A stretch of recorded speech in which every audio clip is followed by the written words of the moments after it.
Hey everybody, welcome to the TEConnect podcast. I'm John Martin. And I'm Dean Reverman. And hey, we are joined by MicroTouch's John Dittig today. Yes, we are. For those watching on the video, we always hate to, like, if someone's here in studio, not to introduce them when they're just sitting there. You know, like, it'd be awkward if we didn't. Yes. So. Don't talk about them. Shun them until we actually announce them. Yes. Exactly. Right. And hey, guess what? We're talking some AI today. Oh, what? Because, I mean, we kind of have to do it. I feel like there's going to be a point where we say there's a moratorium on AI for maybe like a few weeks or so. When do you think that day is going to come? I have no idea. It's probably not this year. I think this is a fantasy that you have, because AI is going to be around a little while, brother. Exactly. Yeah. So before you go like, what's new? You guys are talking about AI. Well, John's going to help us talk about some places to find some tangible opportunities in the world of AI. All right. We're going to separate the hype a little bit from the facts and where we actually are. We're going to find out what end customers are saying about AI, what they're actually asking for. I'm assuming John knows what they're actually asking for more than we do. He's boots on the ground. He knows what's going on. Absolutely. And we're going to make some connections to the hardware side of things too, because I feel like it's a lot of what our VARs are like. Hey, this AI stuff sounds great, but I also what about the hardware? I need to sell some I need to sell some digital signage. You sell some mobile computers. You know, like how am I going to do that with this stuff? Right. And also we're going to learn a little bit how MicroTouch approaches the AI conversation. So there you go. We got lots of good stuff to get into today. Another fun AI conversation. Also, our usual what's tech connecting with us. Also, it's time to plug in and get connected. Welcome to the TEConnect podcast. It's time to get connected.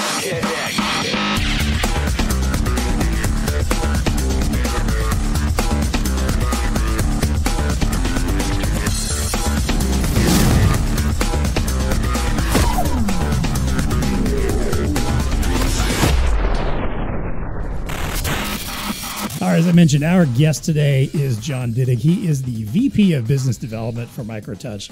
So, John, welcome. Glad to have you actually here in studio. Yes. You made the trek in today to be with us. That's right. Dean and I were just talking about earlier how it's weird for us to actually have guests in studio. Yes. Even though when we built this yes. podcast, we were like, the idea was that we would have people in most of the time.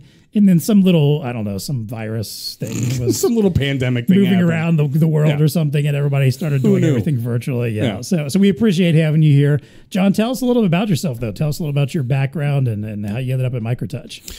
Yeah, it's hard to believe. And I really want to thank all of you for having me here today. Absolutely. I kind of like the TEConnect. It feels like a Joe Rogan kind of. I was telling Dean there should be bourbon and cigars and all that good stuff. So we'd be all for that too, but it would probably be not as productive of a podcast. Yes. So or it turned into a really long episode. So I've been in the technology industry for 30 years. And started actually in distribution, was there, worked for many manufacturers. But in terms of my background, whether it's business development, marketing, sales, literally at the executive level, now in my previous life, I was with Samsung for 6 years, kind of developed their self-service software. But 30 years in the industry, which is really hard to believe. And in a little bit of history with, managing BlueStar, I first walked into BlueStar here 20 years ago. Wow. And met with Steve and the team and to see BlueStar kind of grow and prosper over those last 20 years has been pretty special. Yeah. No. You guys have really done a good run. Yeah. You guys have done an amazing job. And when our team sent me the information to come here, I had no idea that you guys have built so many different offices around the area. Yeah, right. That it was. We ran out of space. Yeah. We needed a little bit more space. I remember the first building, literally like the cubes were like somebody was here. Yeah, you were there. There was no room. And now to Steve see was right there. Yes, he was. Yes, he was. Right. And but to see the growth has been amazing. But 30 years in the industry, different. I've only been with 5 different companies in 30 years. And now one of the things that brought me over to MicroTouch was really the technology. And we're using all the AI chips from MediaTek. But Bill and the team and Mark Littlefield, whenever this opportunity came about to bring me over here, I thought it was pretty special to be a part of this, and I'm really happy to be a part of this team. There you Awesome. go. Well, we love having you, and we like the expertise. Those are our favorite guests, the ones that have been in the industry for a long time, seeing it from all different sides, and understand all the ins and outs of the business to have these kind of conversations. So for sure. Well, let's get into this then. Let's talk about these opportunities in AI, because I think I feel like we talk a lot about all the AI applications. We've been talking a lot about what it can do or what we hope it can do, and people have been touching little touch points here and there with the technology. But again, I think a lot of our customers are starting to ask themselves, hey, this sounds good, but what's in it for me? Like, what can I actually go out and do with this stuff? Where can I actually win business right now? So I think to that point, that there's kind of a little bit of AI fatigue that's starting to set in, of like, all right, everyone's talking about it. Everyone's doing something AI. They're racing to get to whatever they can to incorporate it. And we've all seen it. You get some random email from some company you bought something from 6 years ago saying, we've got AI now. And you're like, really? Like, really? What? Do you need that? What do I need with that? So I think everybody's kind of jumping into this trend. So when you think about that and you look at all the hype and all of the, just the how big the conversation's getting, how do you separate that out from where there's actual opportunity? Like, how do you look at that and decide, all right, there's a lot of discussion about AI, but let's figure out where there's some practicality. So what do you think about that? Yeah, it's a great question. So one, I hope all of you bought NVIDIA and Supermicro.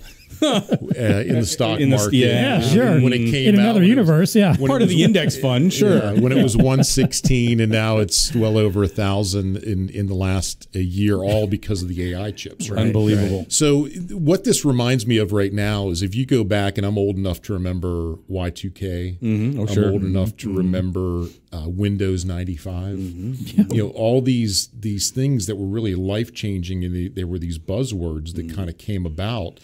And you had all these people jumping into that space at the time, and literally thousands of people, different companies jumping in. And what you ended up with eventually was a handful of leaders, and all these other companies got bought by acquisition, attrition, maybe some didn't make it, and things of that nature. So it's definitely not a fad. There is some fatigue because you hear about it everywhere, just like you did with Y2K. And also, if you remember the movie Minority Report. Sure. Remember Minority Report? It was really the first movie. It is yes. We talk about it all the time. Yeah, it was like, that hard to believe, but that was 21 years ago. Yeah, and that was crazy. The first one where you talk about predictability and taking risk out of things and seeing things that a human can't, right? So it's not a trend. It's here to stay. I think you're going to see a lot of leaders come about in this space. You're obviously in Amazon, Microsoft, and some of the other ones that are not going to go anywhere. You're also going to see companies like NVIDIA probably get stronger. From a manufacturing standpoint, we use MediaTek for all of our chips, and they're all AI kind of ready. And so what we are seeing with customers is from a point of sale platform, whether it's retail, hospitality, is working with software companies that actually can make you quicker, better, stronger, and also ultimately know more about the customer, right? So if you are a large franchise that's out there selling food, you want to know what your customer is buying, what their buying habits are. And the software that runs on our hardware will give you everything you need to know, whether it's going from the drive-through, the front of the house, and then also the thing you got to remember is self-service kiosks. There are 60 million people getting ready to retire over the next 5 years. The baby boom generation is retiring, right? I've got two brothers. They went to high school in the 70s. They're in their 60s, and they are getting ready to retire. And the only way to replace them is through technology. And AI is going to be driving a lot of that technology for these companies. So. Great point. Nope. The population bubble, we hear about it, right? We know that is an issue. It's interesting that you went down the software, obviously, because we're talking AI. And, as I step back and think about it, when you think about, how do you separate the hype from the opportunity? You can think of it in a couple ways. First off, we've talked a lot about how companies need to embrace AI. Yes, I don't disagree with you that there's a little bit of fatigue maybe happening in the marketplace because of that. Everybody, well, there's all this buzz around AI and things of that nature. But a couple ways you could thwart that. First off, internalize some of it. So, I don't know that a lot of companies are fully embracing what Gen AI can do for their business and things of that nature. And so, in order to understand it, you got to kind of live it a little bit and don't be afraid to live it. And there's a lot of ways that you can do it, whether it's content creation on marketing that we've talked about, or, leveraging Gen AI and customer service and the customer experience, or data analytics and things of that nature. There's just small incremental steps that you can internalize to become knowledgeable about it. When you do that, you start getting involved in it a little bit, and you can separate. Now you can start separate what some of the opportunities might be for you. So, when you start going down that path, it is, I don't know. I was recently, we were at an executive summit that we were, and it was talked about, like, how do you start embracing AI and things of that nature? Well, it's the crawl, walk, run type of mentality. Start small, identify some areas that you might be able to, just navigate off your core a little bit with some adjacent technologies. Partner up, right? Get the right partners. This is where I wanted to kind of tag into where you were going. Software, this is all software, right?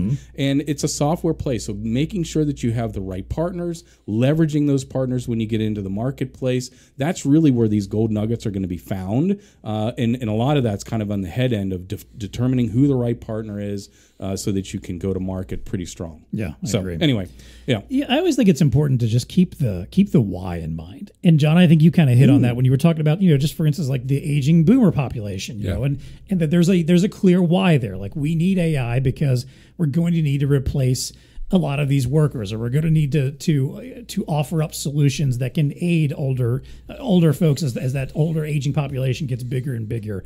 I think if you're approaching this from that attitude, and you kind of suggest this too, Dean, of like, hey, let's internalize this to understand more about where AI applications are going to fit, why we would want to offer them, but if you're always thinking about the why part of things, why do we want to have this? Why do we need AI in this application? Why do we bring AI into our business and offer to sell these solutions? I think if you're keeping all of that in mind and you're trying to understand at all times what you're trying to get to, what you're hoping to accomplish, what you're going to do to improve your customers, their customers, this whole entire ecosystem of technology as a whole, then I think maybe that's where we start, filtering out the opportunity from that hype a little bit. Because again, like, maybe there's some fatigue. Maybe you're tired of hearing the word AI. Maybe you're tired of hearing about it on this podcast so many times. And sometimes I get tired of talking about it all the time. But at the same time, to your point, John, it was Guy Marie when we had him on a few weeks back was talking about, again, that same idea of like, hey, there's been all these hype cycles of other technologies over the years. For sure. Whether it was Windows, whether it was, just the stuff that keeps constantly happening, that the tech bubbles we go through and realize like, all right, let's figure out where the opportunity lies. And I think we're kind of at that point where we're starting to figure out what the opportunity is. We just need to create that why around it there. Would you agree, John? Yeah, without a doubt. I mean, you mentioned, and that was a great book, Finding Your Why. Yes. There was another one called Outliers. Did you read Outliers? Yep. Where and then another one is it's not what you sell, it's what you stand for. Great books, but with any reseller or any end user out there, the thing that is important for us is to really find out what's important to them, right? If you talk to a small business, if you talk to a medium-sized reseller, if you talk to a large chain, all those companies have different needs. But if you pay attention to what your customer is looking for, and you want to provide them like kind of the best solution that is for them. For example, some AI platforms for a food and beverage customer, they might want to tie it into their loyalty program. Right. And when a customer is going through the drive-through, you can recognize them through their tag. And if Dean goes to a chain and they're buying Dean likes a spicy chicken sandwich, right. And they have a new one that says, hey, we have this new jalapeno spicy chicken sandwich.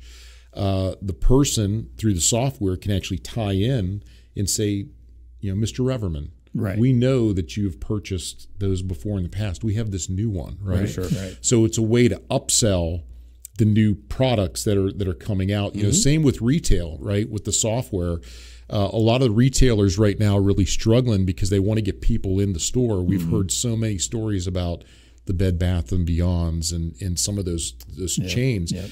And really, when they get somebody in the store, the basket size increases. Right. And so when that person comes in through the loyalty program, which is key to whether you're food and beverage, hospitality, or retail, even in the sports chains as well, they're starting to do a lot more loyalty. They want to find out more about their customer because the more they know about what their preferences are, the more they can semi-marketing to them. And it's very powerful. You know, we also work with you know, some C stores out there that are wanting to understand the traffic that is not coming in the store, because the C store, gas is a loss leader. You know, they might make 2 to 3 points on gas, but they really want you to come in. They want you to buy the Snickers, they want you to buy the Fritos, the Pepsi, the Gatorade, and everything else. And so there are platforms out there that we've worked with that actually tie back into our touch displays for some of these companies, where how many people actually walked in that didn't walk in? And how do you get those people to walk in the stores that are not walking in? And it was a grocery chain that we worked with on a promotion where they actually put an in-window display that was non-touch, but it helped customers come in, and they did 2-for-1 hot dogs at lunch. And then they noticed that during that time that the hot dog sales spiked 55%, right? Because that is pulling them to get in the store. And when they get in the store, they're buying all those other items and making the profit for the C store.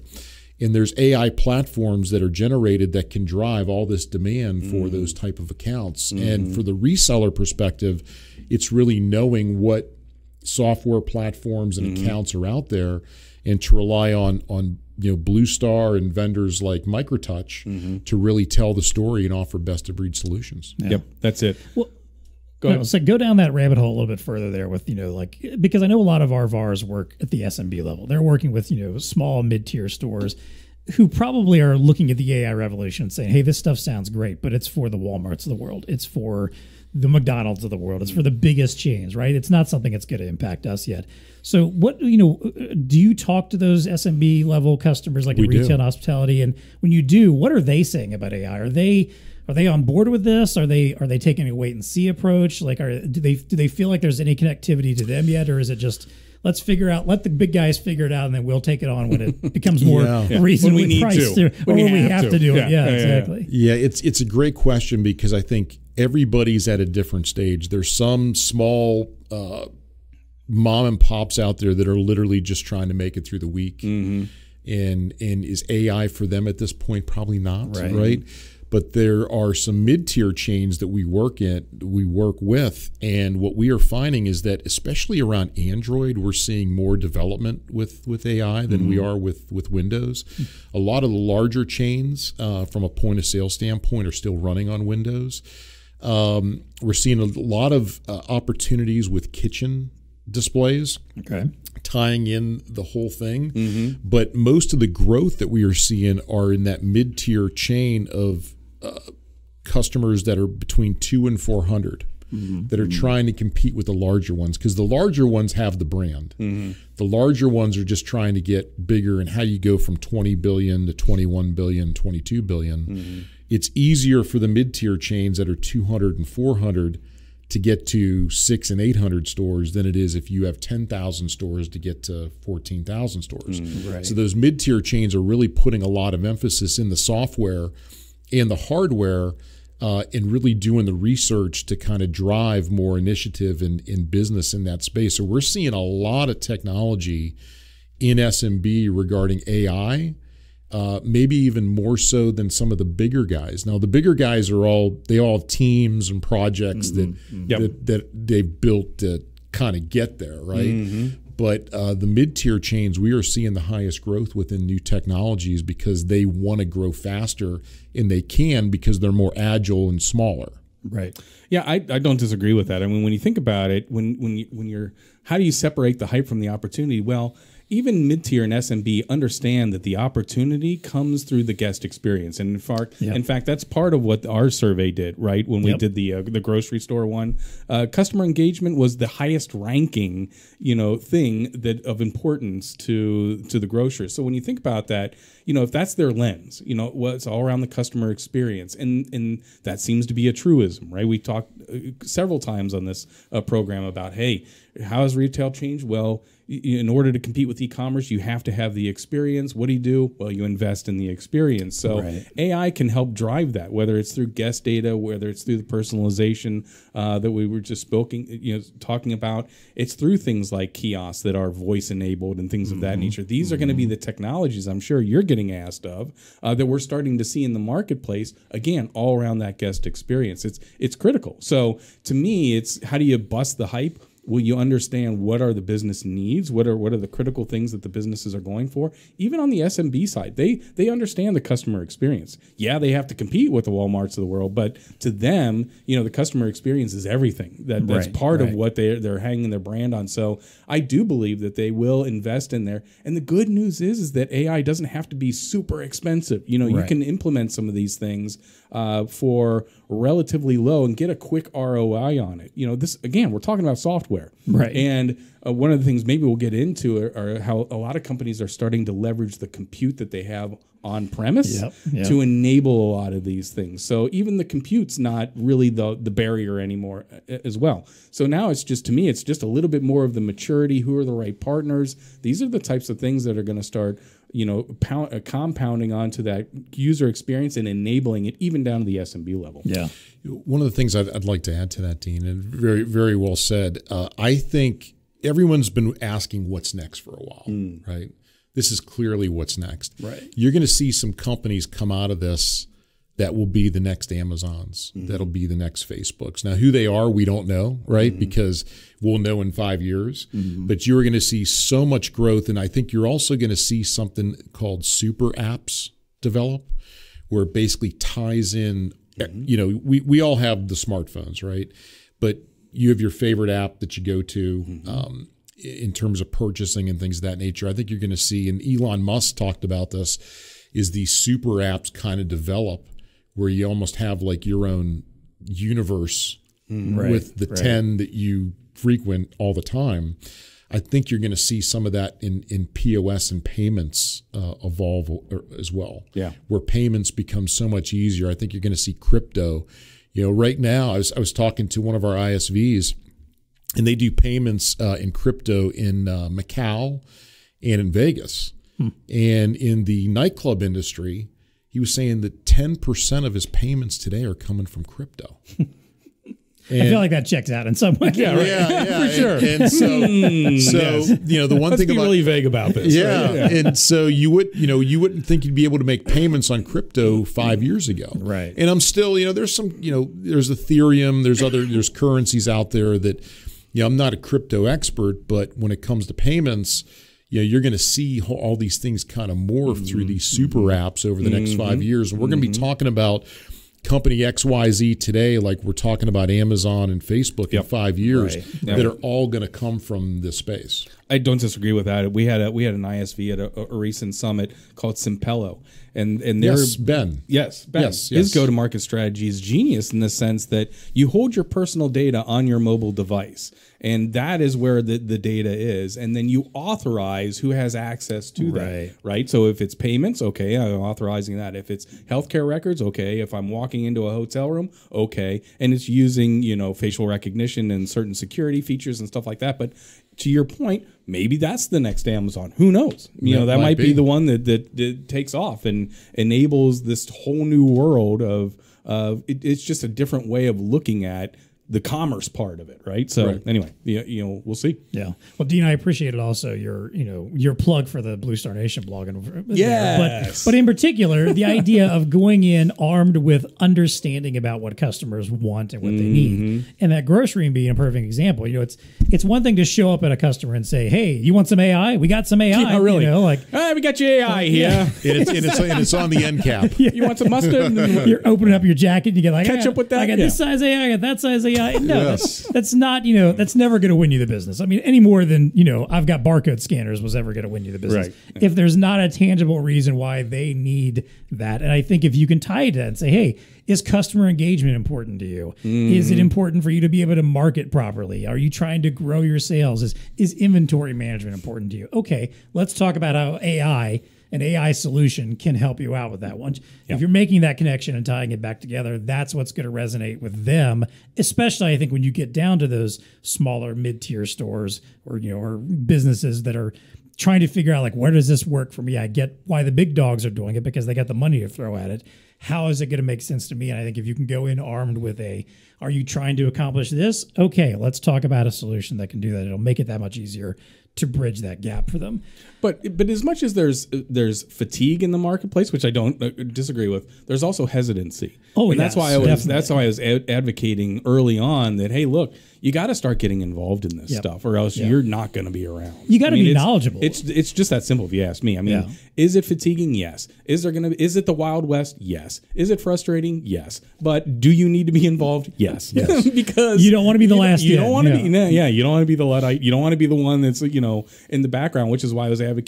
Start out internal and then go external. I mean, there's strategies along the way. Yeah. You got to take baby steps, right? And depending on where you are in the food chain, small, medium, large, super large, you got to have a plan, right? And execute on that plan. You're only as good as the plan. But also, for any reseller partner out there, any end user that's thinking about getting into this, I would talk to people like myself with MicroTouch that are kind of living and breathing, and talk to best of breed solution partners out there. There's this one company. We work with Comcast quite a bit. And Comcast, whether you have a store down the road or you have a massive complex, they're building in the infrastructure so all this data can be pulled in and make it easier at the store level. And there's a company that we're starting to work with called LetzChat, which is a really unique company where it basically takes your voice and turns it into another language. So we talked earlier about the languages, right? If you're in Portugal and you speak Spanish and you're trying to interact with a kiosk or some type of terminal, it'll talk back to you in the actual language that you can actually understand, right? Nice. And that's a form of AI that didn't exist a few years ago. Right. Absolutely. And so we're starting to see a lot more companies form like that. And obviously you mentioned Ben's company earlier. They're another example that they didn't really exist a couple years ago. No, not at all. Absolutely. Yeah. So let's talk about the hardware side of things, because again, a lot of our VARs are like, all right, I like selling software. Some of this stuff may be good, and I appreciate this and good solutions, but at the end of the day, I'm still a hardware reseller. I want to move some product out the door. Sure. So let's get into that then. Like, let's help make some direct connections between these solutions we're talking about and the AI, opportunity that exists in the day-to-day hardware sales. How does AI solution help them sell, touchscreen monitors, for instance, printers, barcode scanners, mobile computers? How do you feel about that when someone's going out and positioning AI? How do we see that direct connection between that and actually selling some hardware? So I would tell you the last so many years in the space, probably the last 3, up until maybe mid-2023, some of the products I think got a little stale. In the marketplace. There wasn't a lot that was new on hardware. It might have been skinnier functionality, but if you look at somebody like MicroTouch, it really entails the chip. You got to have the smart AI chip that kind of drives the other platforms, because that allows anybody to be better, faster, quicker, right? And so whether it's a scanner or whatever it might be, you need to make sure that they're using the best chips. We also use Android 13, which is an enterprise level package. And not many people use Android 13. They're on previous versions. And then the other thing is, even though it still matters, cosmetics matter, right? You got to have the best inside to run the software, but you also have to have a product that is still durable and it looks good. One of the reasons why a lot of customers are adopting our kitchen displays, which run on Windows, they also run on Android, is due to the fact of how durable they are, right? So you get the best of both worlds. You've got the AI chip running it. You've got a lot of our ISVs out there that have the best software in the marketplace today. And then you also have something that looks good and is going to actually be durable. Another thing we actually recommend is that you kind of got to have anti-glare, right, in a kitchen environment. Right. We actually have anti-glare, right? Because if you're looking at it and you're looking at a bright screen, it's not going to be, fantastic. Another really cool feature that I have seen is when it comes to outdoor. A lot of people are wanting to have outdoor. We don't have an outdoor solution today, but when they're walking up in the outdoor unit, that you actually have like an ambient light sensor to control the screen brightness. So if it's snowing, if it's raining, things of that nature, and that's AI, right? That's something like that didn't exist 6 years ago. Right. You have ambient light sensors that control the actual temperature and the light of day. So outdoor screens can work in the desert of Arizona or Fargo, North Dakota. Right. So companies like us are kind of developing and driving the technology. And the nice thing about MicroTouch is we're one of the true OEMs left in the space. Most people use contract manufacturers. And so because we make our own product and we design it, we can build it with all these value adds in mind. Right. And we can do it. And not only that, but the resellers that actually buy our product make really good margin. Yeah. They're making healthy double-digit margin every time they sell it. So if you can resell a reliable product that's going to last, that has great warranty, that has a very low failure rate, that has all these attributes in it, you're getting the best of both worlds. Yeah. Yep, very good. Yeah, absolutely. We talked about it. It's one of those things that's really perplexing is that what is the average point of sale? Remember this that came up in the meeting where what's the average age of a point of sale unit? It was like 10 years, 8 to 10 years. Was it like that that? long? Yeah. So, what I'll throw on the table is two things. Number one, understand the future. Number two, understand the edge. Let's start off with the edge. The edge, 75% of enterprise data is going to be generated on the edge. Right. So it's not going to be in the cloud. It's not going to be in the server room. This data and all of that's happening on the edge is 75% of it is going to be computed on the edge. That's a 36% CAGR. You know how I love CAGRs over the next couple years. That's an 80s term. We're dating ourselves. Absolutely, yes. But so the compute is moving on to the edge. That's number one. Number two, understanding the future. So how is AI solutions going to enable more hardware sales? You have to understand the solutions that are coming down and sell the future. Right. If you're not selling the fact that, and so I'll give you a use case. There is another chip manufacturer out there that they came up with a study where they studied a grocery chain in India and compared the type of compute needed to run not just the point of sale, but all these other AI applications. Right. And what they found is that there is an abundance of compute available, AI compute available most of the time, or if it's not, that is the sell. You need to sell the fact that you need the compute today to buy the compute today to enable the AI of the future. What is that AI of the future? It's the analytics. It's the machine vision that we've been talking about. It's things of that nature that you can run on that same compute. It's the digital signage, looking at the analytics, who's stopping by, the people counter of how many people are lingering around the screen at what time.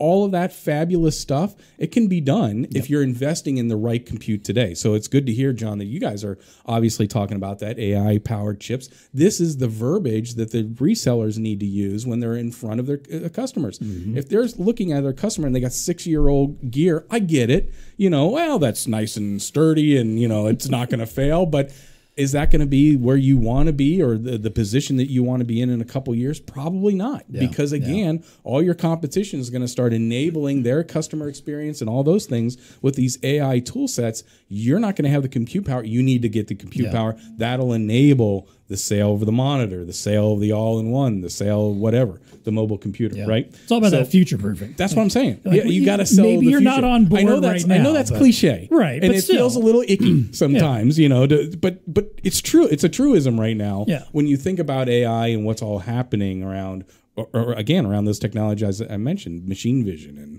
and people counting and all those things that happen. You can't do well, that. You can't. I can't imagine right now you can talk to anybody in any kind of business that is, whether they are on board or off board with AI at the moment, that will deny that it's going to be part of their business at some point. In the near future. Yeah. So and I think if they do deny it, they probably aren't going to be in business for much longer. Honestly, no, absolutely. But they know that it's coming. They know that it's coming for them. So I think that is an easy conversation to have to say, all right, look, this is coming. It's time to start upgrading your hardware now, because what you've currently got isn't going to be able to handle the kind of compute and the kind of power and the kind of tool set that you want to get out of this, or that these solutions are going to incorporate in the future. Let's start making these changes now. And it might be a good time for them to start thinking about that too. Like, hey, you're going to need to be investing in AI in the future. That's a different kind of investment you're going to have to figure out then. How about right now we start investing in updating your hardware so that when it's time to make that investment, you're not doubling up and trying to update hardware and build new AI solutions and spend all kinds of capital on that. Let's start with the hardware now, and then when you're ready for those solutions in the future, you're in a better financial place for that too. Yeah, and I think that this next wave, when you've been around as long as I have in the industry, history sometimes tends to repeat itself. Yeah, and this reminds me a lot of the early 2000s, where you kind of saw a dip. Like, hardware sales have been somewhat challenged the last so many years, and AI is going to drive this next wave. As you mentioned, 10 years, some of these POS, hardware, like you go to, some of the Joe's hardware store or a deli, and you see an old, resistive screen that somebody has touched, 100,000 times, and it's, you can't even see the software on there. So I think that this is going to drive a lot more hardware and software, and I think you're going to see a big boom here over the next so many years, especially in the restaurant business and in the retails as they try to reinvent themselves. So that is coming. But one thing I do think you are going to see is a lot of consolidation, like you did in the early 2000s. I'm old enough to remember when Compaq got bought by HP. No one ever thought that would happen, right? I think you're going to see a lot of consolidation over the next 5 years, and a lot of hardware sales will be up over the next so many years. Yeah. I mean, think about it. Going back to our study again, customers need your help. Yep, 38% are considering or consider AI and machine learning the most important emerging technology, right? So when you got 40% of your customer base out there already, like, it's way up on the radar to do this, you need to be the one that's helping to enable that. Yeah, and at least having those conversations now. Yeah, it doesn't necessarily mean that there's a sale involved just yet. You might not sell anything for a few years, but you should also be having those conversations right now. We were talking about self-service earlier. We have a great self-service line. We have a lot of kiosk partners that are out there, a lot of kiosk software partners. But you walk into a big box retailer, or you walk into a food store, a restaurant. Where did all these people go the last couple of years? I mean, honestly. There's two major chains where I live in Atlanta, on the north side of Atlanta. They can't even open up for dinner because they don't have enough employees. And these are major Still labor chains. shortage. Yeah, absolutely. Yeah. It's like, where did these people go? Yeah. And so that AI software, especially on self-service kiosk, a lot of companies are going to have to rely on that to stay relative. Yeah.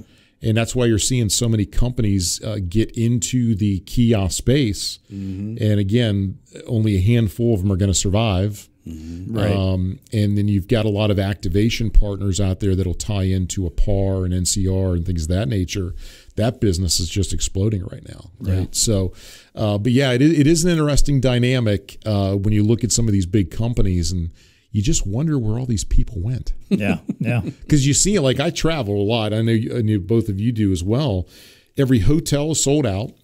Every airplane, you might have an extra space or two. Yeah. And it's like, but you go into a regular store and there's nobody to ask a question. That's a good point. Right. Yeah.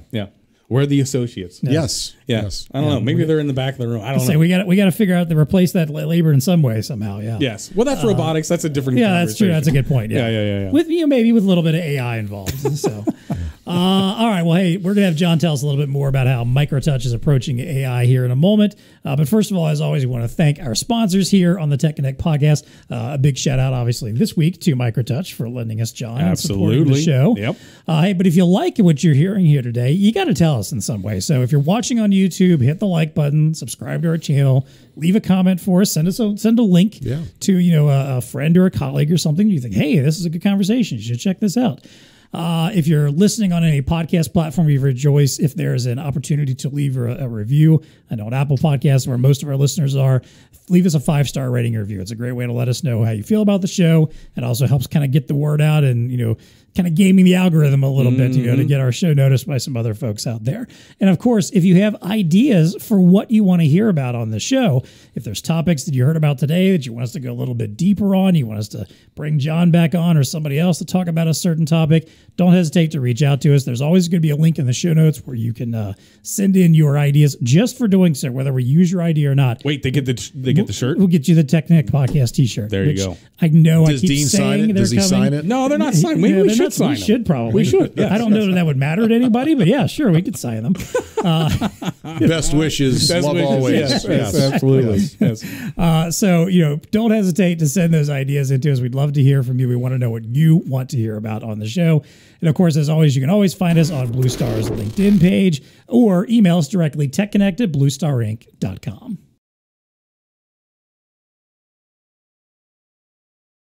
All right, let's wrap up today with our little VAR value here. Yes. And again, Johnny, I want you to you've kind of tapped a little bit into what MicroTouch is doing and your guys' approach to AI, but talk to us a little bit more about that. How do you approach AI at MicroTouch? How are you helping VARs go out and find the right partners that can help them solve their customers' needs also? It's a great question. So, and it really depends on the reseller, right? Some resellers might have a small geographical area. Some might have a city, a state. Some might be larger.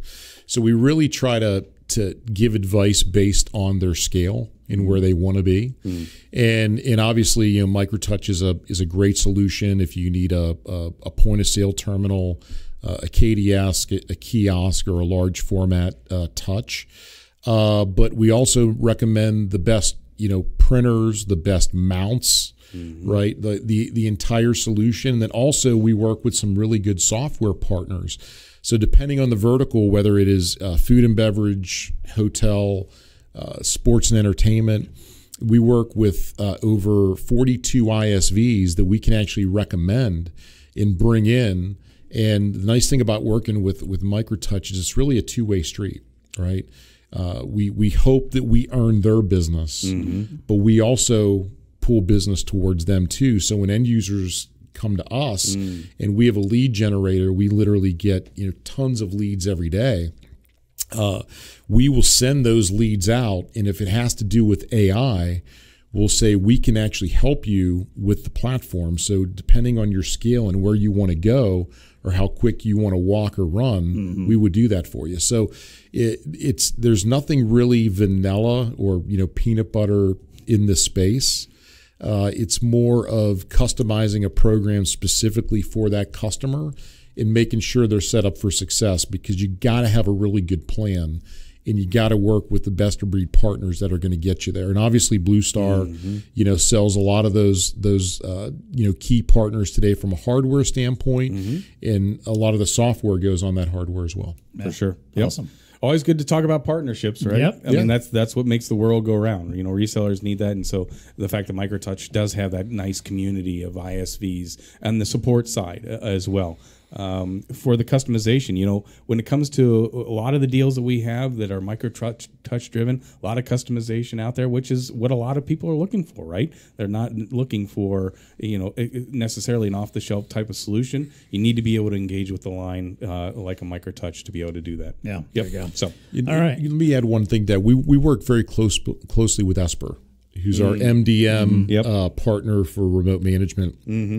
And our resellers can actually buy the product with the MDM RMS ready to go out of the box through a SKU that we already have set up, right? So when it arrives, that RMS is already plug and play. It's plug and play. It's ready to go. Yep. And we also work with a lot of resellers that can do the entire solution from cradle to grave to make sure that end user can be out of the box, ready to go, ready to be deployed, and simplified. That's the thing we talked about. We touched a little bit on it, is that with AI and with all the package, it's got to be simplified for the end user. Mm-hmm. You have to make it easy. It's almost like working with the iPhone or a smartphone. Mm-hmm. Easy. Mm-hmm. And if you do that, you're going to win. Yeah, for sure. Good stuff. All right. Well, hey, if you are looking for some AI solutions and some partners, don't hesitate to reach out to us here at BlueStar. We'll hook you up with MicroTouch or anyone else that can help you. Absolutely. Help you get out there and start driving some of those solutions out for sure. there. All right. Well, let's wrap up as always with what's Tech Connecting with you. This is our fun segment every week where we get to talk about something in the world of tech, science, innovation, business, just whatever's got our attention this week and we feel like chatting about. So, John, I'll let you kick it off. What's Tech Connecting with you right now? There's a couple things. I was in Europe last week, and I saw this store that you actually walk by, and it took a video of you, but it said "come in," but it showed you different clothing models that would look good on you. I'll be done. Oh, nice! As you're walking, nice, yeah. And it was like they had a screen out there.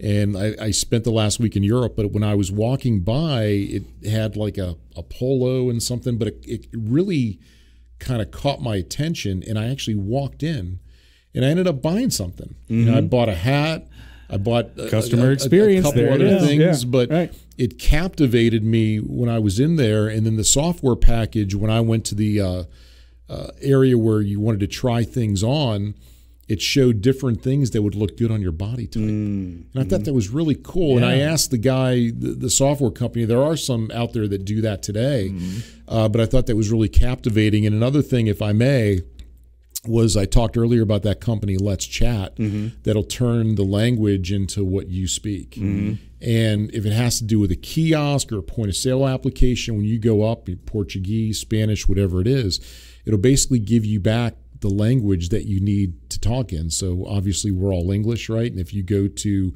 Germany or Greece or they're speaking a different native tongue, it'll give it back to you and make it easier to order. So those type of platforms are coming. They're here today, and they're going to be in abundance as the future goes on. It's really an exciting time. Yeah, that's awesome stuff. Let's chat, right? Is that what it was called? Yeah. Those types of things they're cool, and they're tying them into LLMs, making them even smarter. Yeah. I don't know how they deal with dialects though.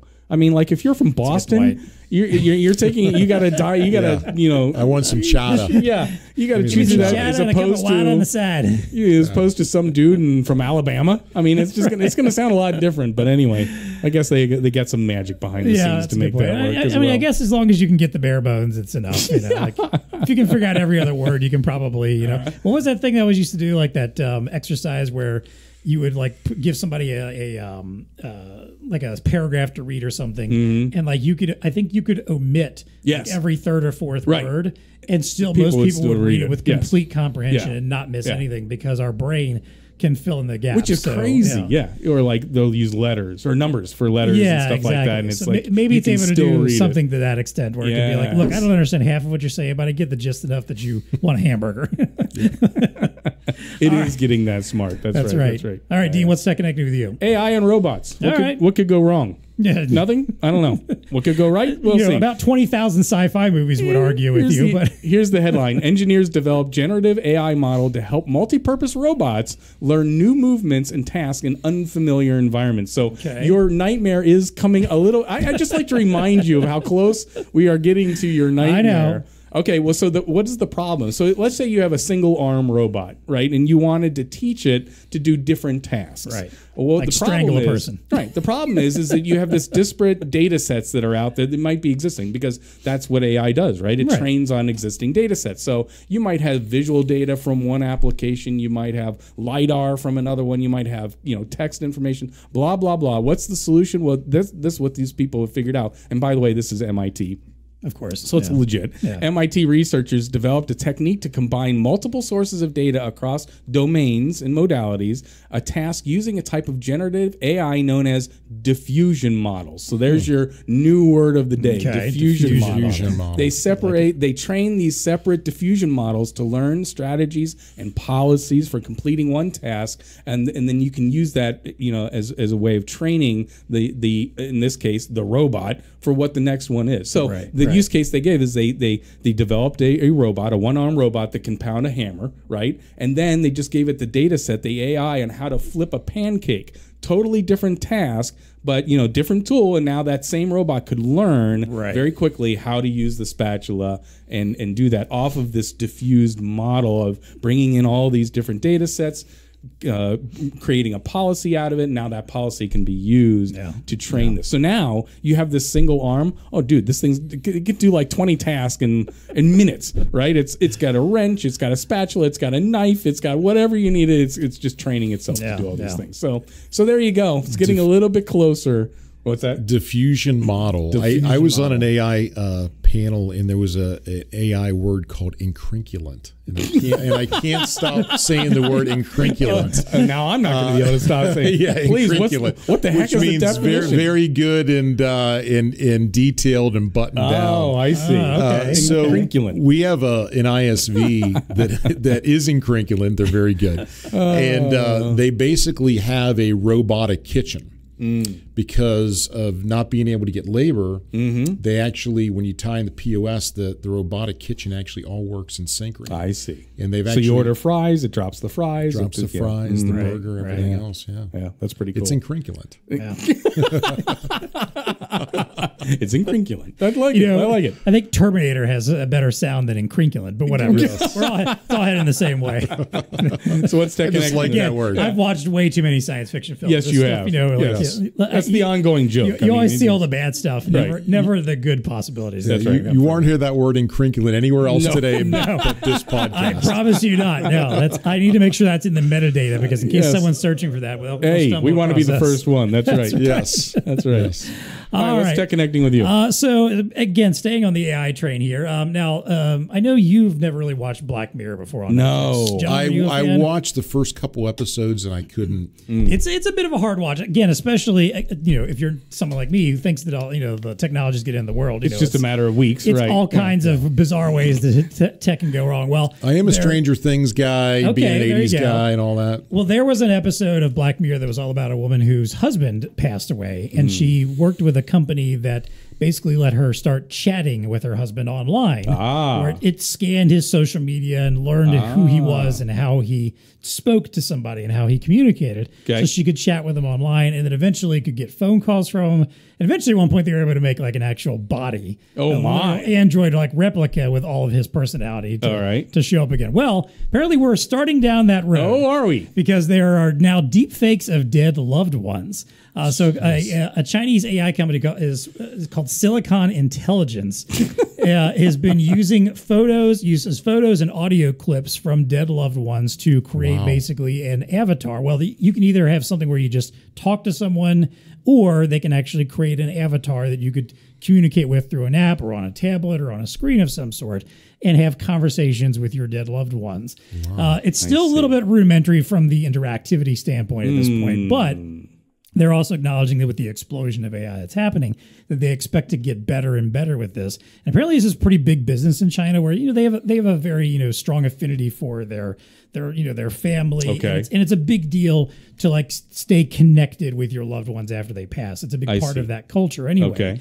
So this is something, even though there's really no medium to do that. But anyway, go ahead. Exactly. So apparently this is something that has become a big deal, and like they said, even if only 1% of the Chinese population would adopt that, would still be a massive amount of potential business to come out of this. It's millions. It's also becoming much more affordable to this. Like I think initially when they launched it, it was several $1,000s if you wanted to do one of these for one of your family members. Now apparently for just a couple $100 a month, you can and give them a little bit of information. They'll hook you up with an app, and you can have regular conversations. So as always, we always link this stuff in our show notes. I'll put this link in there. It's a lengthy story from MIT, actually, from their technology download.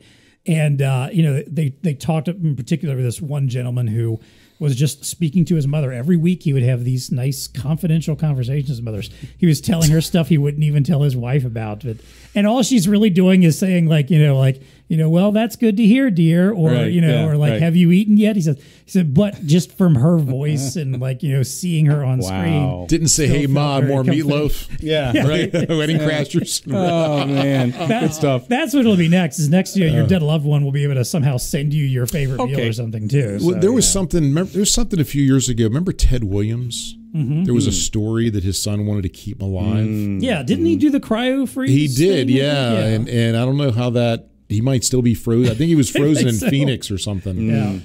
But yeah, that's got to be odd. Yeah. Well, what about the other side of that equation? What you can have a do not resuscitate, a DNR, right? Yeah. Like do not replicate. Can you have a do not replicate me? I guarantee you that's going to be coming. I mean, I don't want to live ad infinitum, through AI and stuff like that. Well, that's what they were talking about. Can you control your own likeness? It's raising some ethical questions, because they're saying it can be beneficial for people to work through grief. But then apparently there's also some people that are starting to use this for celebrity stuff. Granted, we've already got the Deepfake stuff as it is. Right. But now they're starting to hey, well, could we use this with dead celebrities to use them for endorsements or to have conversations with them? And I want to talk to Einstein. I promise there is stuff already burbling through the legal system of how do you make sure that that's not something that happens to you after you die? I'm just reminded. I get it. Death is a bad thing, and people want to linger. It's like that with pets too, right? It's like, I just don't. It's a part of living, if you ask me. But anyway, I need a do not replicate, a DNR, but a different one. There will be attorneys, sure enough, that'll be so and so for the people with AI that is coming. Yep. Yes. Yeah, do not replicate. There it is. All right, that's what's TEConnecting with us today. It is time for us to unplug. John Dittig, thank you so much for joining us. Thank you for having me. I really enjoyed it. Really want to thank BlueStar for having me and really, really enjoyed it here today. Thank you, sir. Awesome. Yeah. Well, hey, until next time, go out and, generate a dead loved one and speak to them in whatever regional accent you like while a robot's flipping some pancakes. There you go. It is. As always, folks, please stay connected. This episode of the TEConnect podcast is brought to you by MicroTouch.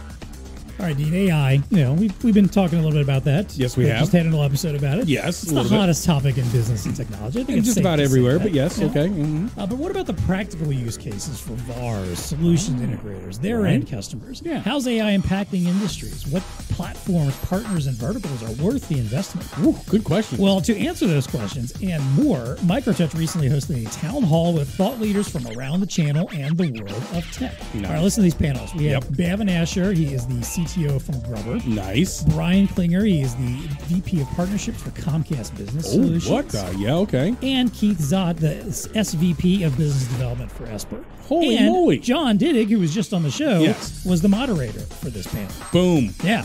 So you got some pretty brilliant minds. People who know what the heck they're talking about. Spending a good 45 minutes or so talking about the world of AI and what it matters there. So nice. Really good stuff. Highly recommend you listen. Check out the link in the show notes to watch the recording and to make it MicroTouch.